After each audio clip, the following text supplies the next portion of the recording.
फिर आप सभी लोगों का हमारे यूट्यूब चैनल पे स्वागत है।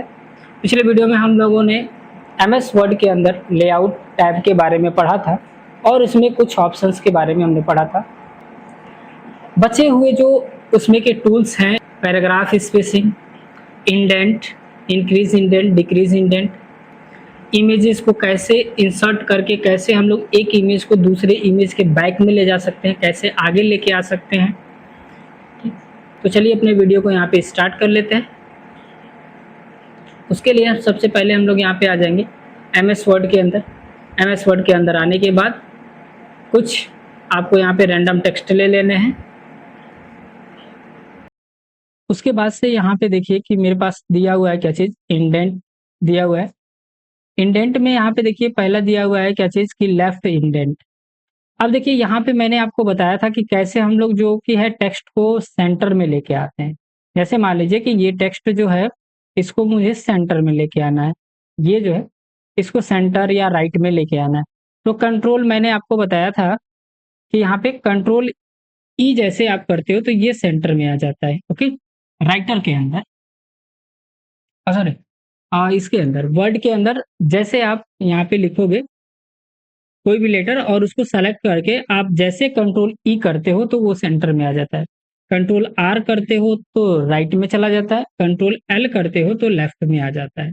ओके, अब क्या है कि अगर मैं चाहता हूं कि ये पूरी तरीके से सेंटर में ना आए, हल्का सा आए, तो मुझे क्या करना होगा, इसको सेलेक्ट करने के बाद यहाँ पे जो लेफ्ट की तरफ यानी कि ये लेफ्ट की तरफ शिफ्ट होगा, तो यहाँ से हम इसको इंक्रीज करेंगे। जैसे जैसे आप इंक्रीज करते जाओगे आप देखोगे कि टेक्स्ट आपका लेफ्ट की तरफ मूव होता जाएगा।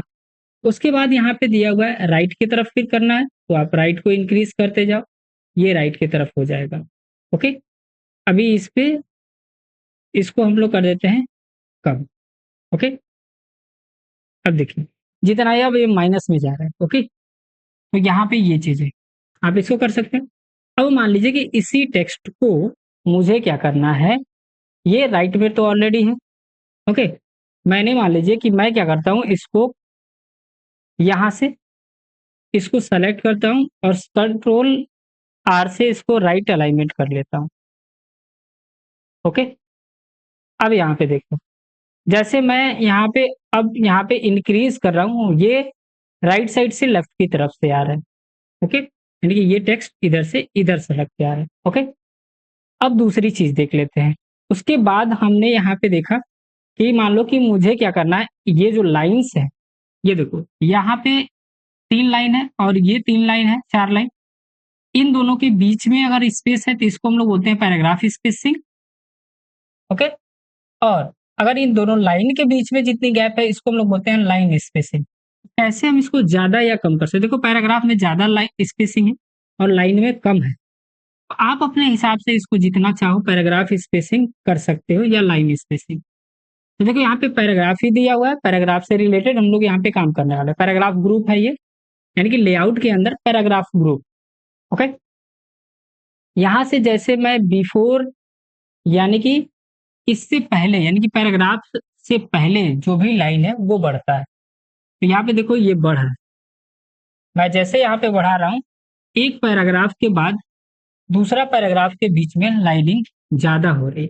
आफ्टर पैराग्राफ, आफ्टर यानी कि पैराग्राफ के बाद कितनी लाइनिंग करनी है, तो यहाँ से डिक्रीज या इंक्रीज कर सकते हैं आप अपने हिसाब से। जितना इंक्रीज या डिक्रीज करना हो आप इसको कर सकते हैं। ओके, अब हम लोग आ जाते हैं यहाँ पे पोजीशंस पढ़ लेते हैं। पोजीशन देखिए हाईलाइट नहीं हुआ है, रीजन क्या है कि यहाँ पे कोई भी अभी तक यहाँ पे ना तो कोई पिक्चर है और ना ही तो कोई यहाँ पे शेप है।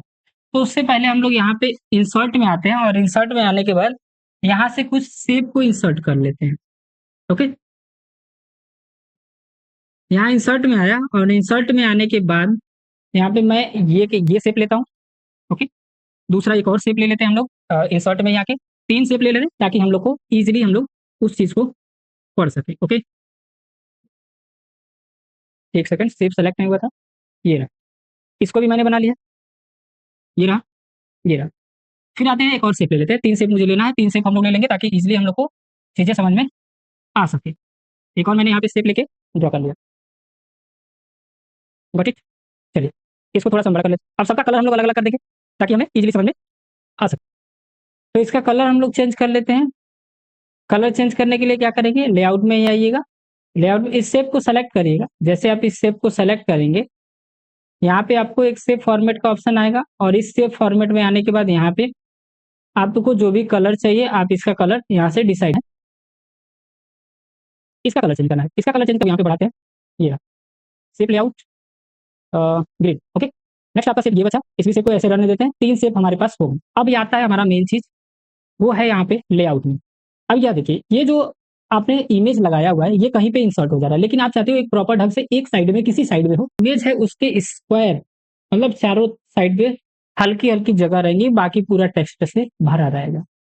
ओके, उसके बाद यहाँ पे दिया हुआ है टाइड।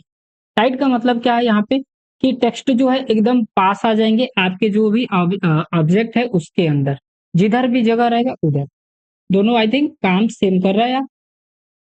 उसके बाद यहाँ पे थ्रो दिया हुआ है। थ्रो में देखिए क्या कर रहा है कि इसके साथ साथ, यानी कि टेक्स्ट के साथ, इमेज के साथ साथ आपका टेक्स्ट मूव करेगा। साथ साथ कहने का मतलब क्या है, यहाँ पे देखिए ये जो टेक्स्ट है ये यहाँ पे अगर नीचे जगह है तो ये नीचे तक भी आ गया है, पूरा नीचे तक, यहाँ तक इसके पास एकदम आ गया है। लेकिन जब स्क्वायर हम कर रहे थे तो उसके दूर तक वो क्या हो रहा था, नहीं आ रहा था। देखिए ऐसे स्क्वायर ये बन रहा है, इससे दूर ही टेक्स्ट आ रहा है। ओके, तो कुछ ऐसे हम लोग क्या कर सकते हैं यहाँ पे, कर सकते हैं। यहाँ पे दिया हुआ है टॉप एंड बॉटम। इसको जब हम लोग सेलेक्ट कर रहे हैं तो आपका जो इमेज है या तो टॉप में रहेगा या तो बॉटम में रहेगा।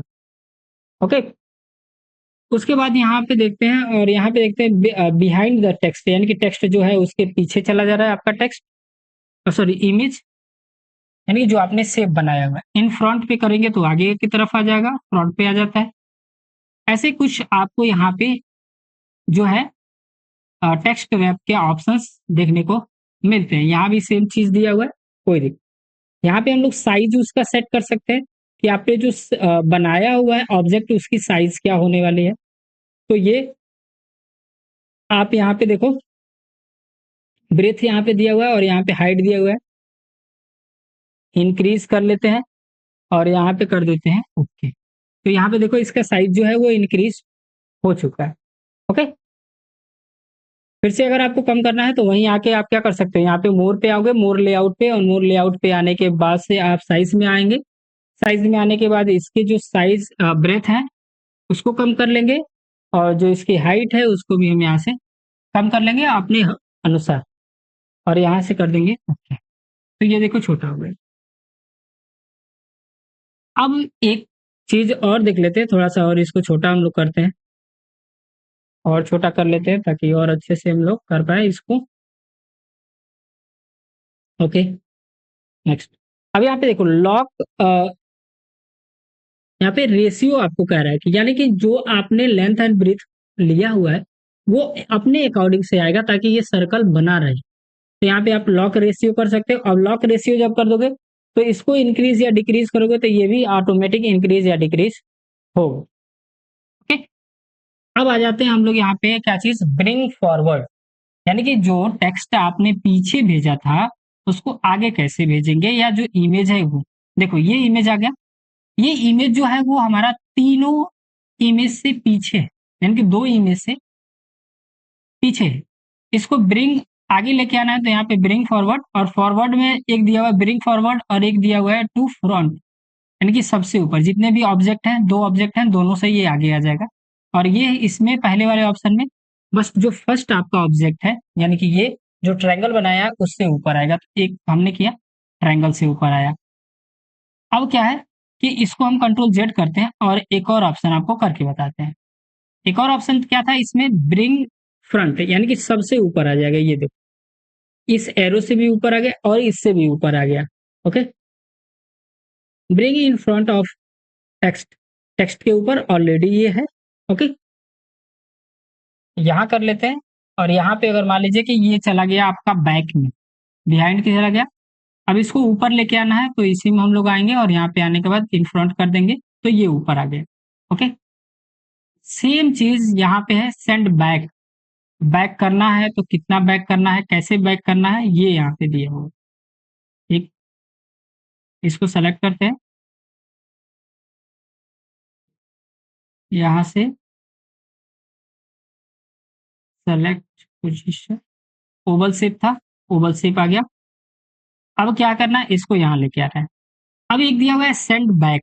अब आप एक चीज देखो कि आपका जो ये एरो है वो सबसे ऊपर है।